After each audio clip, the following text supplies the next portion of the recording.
Welcome to YK TV Bigg Boss Tamil season 8. Bigg Boss தொடர்பாக வெகு சீக்கிரமா பிக் பாஸ் ஆரம்பிக்க போறாங்க. அதற்கான செட்டு வேலையெல்லாம் நடந்துகிட்டு இருக்கு. அதற்கான போட்டியாளர்கள் தேர்வு ஒரு பக்கம் நடந்துகிட்டு இருக்கு.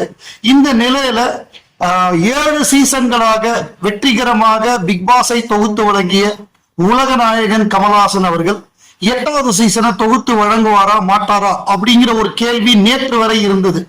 அதாவது அவர் உறுதியா முடிவெடுக்கல பண்ணுவாரா மாட்டாரா அப்படின்னு. பட் ஆனா வெளியில இருந்து வந்த தகவல்கள் என்ன சொல்லிச்சு அப்படின்னா, உலகநாயகன் கமல்ஹாசன் ஏஐ கத்துக்கிறதுக்காக அமெரிக்கா போறாரு, 3 மாதங்கள் அமெரிக்கால இருப்பாரு. அதை தவிர அவருடைய தக் லைஃப், அப்புறம் அன்பறிவு மாஸ்டர்ஸ் 5 கொரியோகிராஃபர்ஸ் அவங்க பண்ணக்கூடிய KH237, அதுக்கப்புறம் கல்கி 2898 AD உடைய அடுத்த பாகம், அதுல அவர் தான் மிக முக்கியமான லீட் எடுத்து பண்ண போறாரு. அப்புறம் இந்தியன் 3 இந்த படங்கள்லாம் இருக்கு. அப்படி இருக்கிறப்ப நிச்சயமாக இந்த சீசனை உலகநாயகன் கமல்ஹாசன் தொகுத்து வழங்க மாட்டார் அப்படின்னு சொன்னாங்க. பிக் பாஸை பொறுத்தவரைய வெகு சிறப்பாக, அதாவது தன்னுடைய வாழ்க்கை அனுபவத்தையும் தன்னுடைய கலையுலக அனுபவத்தையும் வெகு அழகாக ரொம்ப நிதானமாக மெச்சூரா ஹேண்டில் பண்ணாருன்னா அது உலகநாயகன் தான். எந்த பிக் பாஸை விடையும் அவர் பண்ண பிக் பாஸ் தான் பெஸ்டா இருக்கும். அவருடைய கலையுலக அனுபவங்கள், அவருடைய வாழ்க்கை அனுபவம், அதற்கு பிறகு அவருடைய புத்தக பரிந்துரை, அப்புறம் அவர் கண்டஸ்டன்ட்டை ரொம்ப மரியாதையா நடத்துற விதம். ஒரு போட்டியாளர் முதல் வாரத்துல வெளியேறினாலும் சரி, இறுதி போட்டிக்கு முன்னாடி வெளியேறினாலும் சரி, அவங்கள ரொம்ப மோட்டிவேட் பண்ணி, அவங்கள பாராட்டி, அவங்க லைஃப்ல மேல ஜெயிக்கணும் அப்படிங்கிற மாதிரி, அவர் ஒரு வெற்றியாளர் அப்படிங்கிற மாதிரி தான் அனுப்புவார் அவரு. நம்ம வேல்முருகன்லாம் டாக்டர் வேல்முருகன் அப்படின்னு சொல்லி பாடகர் வேல்முருகனை, நாட்டுப்புற பாடல் பாடக்கூடியவர் ரொம்ப பெருமைப்படுத்தி அவருடைய பெருமையை அவருக்கே புரிய வச்சுதான் அவர் வெளியில போறப்ப அனுப்பிச்சு வச்சாரு. யாரையுமே நெகட்டிவாவோ ரொம்ப மத்த பிக் பாஸ் மாதிரி அடிச்சு காலி பண்ணிலாம் அவர் அனுப்ப மாட்டார். அந்த மாதிரியான ஒரு உன்னதமான ஒரு கலைஞன், வெகு சிறப்பான ஒரு தொகுப்பாளர். அவர் போறார் அப்படிங்கிறது ஒரு மிகப்பெரிய மிஸ். அவரை ரீப்ளேஸ் பண்றது, ஏன்னா அந்த அளவு அனுபவம் உள்ள, அந்த அளவு சாதனை படைத்த வேற ஒருவர் யாருமே இல்லை இந்திய திரையுலகத்திலேயே. ஸோ அவரை ரீப்ளேஸ் பண்றதுங்கிறது இட்ஸ் அப்பீல் டாஸ்க் அப்படிம்பாங்க. அந்த மாதிரியான ஒரு விஷயம். அது ஒரு பக்கம். இப்ப அவர் நான் பண்ண போறது இல்ல, கனத்த இதயத்துடன் அவர் அறிவிப்பு, எல்லாருக்கும் நன்றி சொல்லி அவர் ஒரு கடிதம் போட்டு அவர் ஒதுங்கிட்டாரு. இப்ப அடுத்து யாரு பண்ண போறாங்கிறதுக்கு ஏராளமான ரூமர்ஸ்.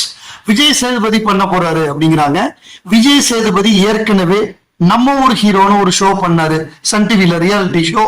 அதற்கு பிறகு மாஸ்டர் செஃப்னு ஒரு ப்ரோக்ராம் பண்ணாங்க.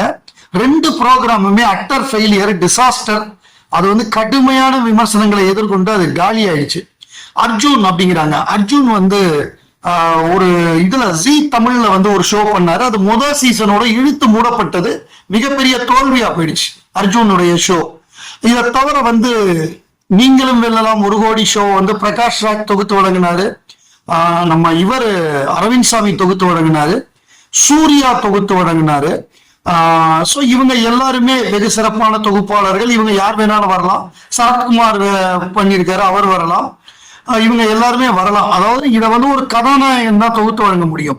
ஒரு பார்த்திபன் மாதிரி ஒரு டைரக்டரோ, கருப்பழனியப்பன் மாதிரி ஒரு டைரக்டரோ அவங்கெல்லாம் பண்ண முடியாது. கோபிநாத் மாதிரியான ஆட்கள்லாம் அந்த கமல்ஹாசன் மாதிரியோ, சல்மான் கான் மாதிரியோ, நாகார்ஜுனா மாதிரியோ அந்த மாதிரியான ஒரு பெரிய கிரௌடு புல்லிங் கெப்பாசிட்டி உள்ள கரிஷ்மேட்டிக் ஆன ஒரு ஆட்கள் கிடையாது.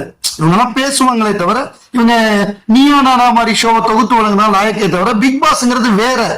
அதுல வர்ற போட்டியாளர்களே ஒரு செலிபிரிட்டியா இருப்பாங்க. அவங்கள விட நீ பெரிய சாதனையாளர் இருந்தாதான் அவங்கள சமாளிக்க முடியும். இப்ப சிம்பு வந்தாரு, சிம்பு தலையில ஏறி உட்காந்துட்டாங்க. அது யாரு? தாமரையா இருக்கட்டும், தம்பி தம்பின்னு சொல்லி சுரேஷ் சக்கரவர்த்தி எல்லாம் தம்பி தம்பின்ட்டாங்க. ஆனா கமல் சாரை தம்பின்னு சொல்ல முடியாது, சார்னு தான் சொல்ல முடியும். அந்த அளவு அவருடைய சாதனைகள். சோ இப்ப இவங்களெல்லாம் சமாளிக்கிறதுங்கிறது மிகப்பெரிய விஷயம். அதை தவிர சீசன் 3ல இருந்தே பிஆர் வர ஆரம்பிச்சிட்டாங்க. கவின் பிஆர் வச்சாரு, பயங்கரமா அவருடைய பிஆர் வேலை செஞ்சாங்க. அதே மாதிரி ஆரி, அவருடைய பிஆர் தான் மிகப்பெரிய டாக்ஸிக்கான பிஆர்ஸ், கடுமையான பிஆர் வேலை பார்த்தாங்க. சீசன் 5ல பெரிய அளவு பிஆர் இல்ல. ராஜுவா இருக்கட்டும், பிரியங்காவா இருக்கட்டும், அவங்க கரெக்டா தான் விளையாண்டாங்க. அதே மாதிரி அசீமுக்கு மிகப்பெரிய பிஆர் வேலை. அதை தவிர அர்ச்சனாக்கு பயங்கர பிஆர் வேலை நடந்ததா சொல்லப்பட்டது. அவங்களும் அதாவது இவங்க எல்லாம் என்ன பண்றாங்கன்னா, இந்த பிஆர்லாம் இப்ப கவினுக்கு ஒரு பிஆர்னா அவர் கவினை சப்போர்ட் பண்ணுவாரு, அதோட நின்று போயிடும். அது பண்றதுல தப்பு கிடையாது, எங்கால சிறப்பா பண்றாருன்னு சொல்றதுல தப்பு இல்லை. ஆனா ஆரியோடைய ஆட்கள் என்ன பண்ணாங்கன்னா, கமல் சார் மாதிரியான ஒரு லெஜெண்டை போய் அட்டாக் பண்றது, அவரை தவறா பேசுறது, அப்புறம் மற்ற போட்டியாளர்களோட குடும்பத்தை பத்தி தரக்குறைவாக போடுறது, அந்த மாதிரி வேலையை ஆரி தான் ஆரம்பிச்சாரு. அது அசீம் காலத்துல உச்சகட்டமாச்சு. அர்ச்சனா காலத்துல கமல் சாரை வந்து பயங்கரமா அட்டாக் பண்ணாங்க. இது ஒரு பக்கம் இருக்க, கமலுக்கு எதிராக இருக்கக்கூடியவர்கள் மற்ற நடிகர்கள் அவங்க எல்லாம் என்ன பண்ணாங்கன்னா, அவங்க பிஆரை வந்து பணம் கொடுத்து கமலை அட்டாக் பண்ண வைக்கிறது. ஏன்னா அவர் விக்ரம்ங்கிற ஒரு மிகப்பெரிய இண்டஸ்ட்ரி ஹிட்டை கொடுத்தாரு. 5 வருடமா பாகுபலி ரெக்கார்டை பீட் பண்ண முடியாத பொழுது உலகநாயகன் கமலஹாசன் தான் விக்ரம் மூலமாக பாகுபலி ரெக்கார்டை தமிழ்நாட்டில் பீட் பண்ணாரு. இது பொறுக்க முடியாத, தாங்கள் தான் பெரிய ஹீரோ அப்படின்னு சொல்லி கொண்டிருந்த ஆட்கள் எல்லாருமே பிஆரை செட் பண்ணி அட்டாக் பண்ண வச்சாங்க. அதனாலதான் போன சீசன்ல பயங்கரமான அட்டாக் இருந்தது. சோ இப்ப இந்தியன் 2 படம் வந்தப்போ கூட பயங்கரமா, அதாவது ஒரு இறங்கி அடிக்கிறது. அதாவது இதுக்கு முன்னாடி அண்ணாத்த மாதிரியான குப்பை படங்கள்லாம் வந்திருக்கு, அந்த படத்துக்கு வராத வன்மம் இந்த படத்துக்கு வந்ததுக்கு காரணம் விக்ரமுடைய மாபெரும் வெற்றி. இவர் தொடர்ந்து இவர் படங்கள் வெற்றி பெறக்கூடாதுன்னு ஒரு கங்கணம் கட்டிட்டு அடிச்சாங்க. சோ அப்படி வர்றவங்க இந்த மாதிரியான வெறுப்புகளை சமாளிக்க தயாரா இருக்கணும். அது சூர்யாவா இருக்கட்டும், யார் வந்தாலுமே, அது எஸ்டிஆரா இருக்கட்டும், யார் வந்தாலுமே யாராவது ஒரு போட்டியாளர் அவர் அட்டாக் பண்ணார்னா அவங்களுக்குன்னு பிஆர் இருக்கும். அதை தவிர எஸ்டிஆரை பிடிக்காதவர்கள், சூர்யாவை பிடிக்காதவர்கள், இப்ப சூர்யாவை அஜித் ரசிகர்களுக்கும் பிடிக்காது, விஜய் ரசிகர்களுக்கும் பிடிக்காது.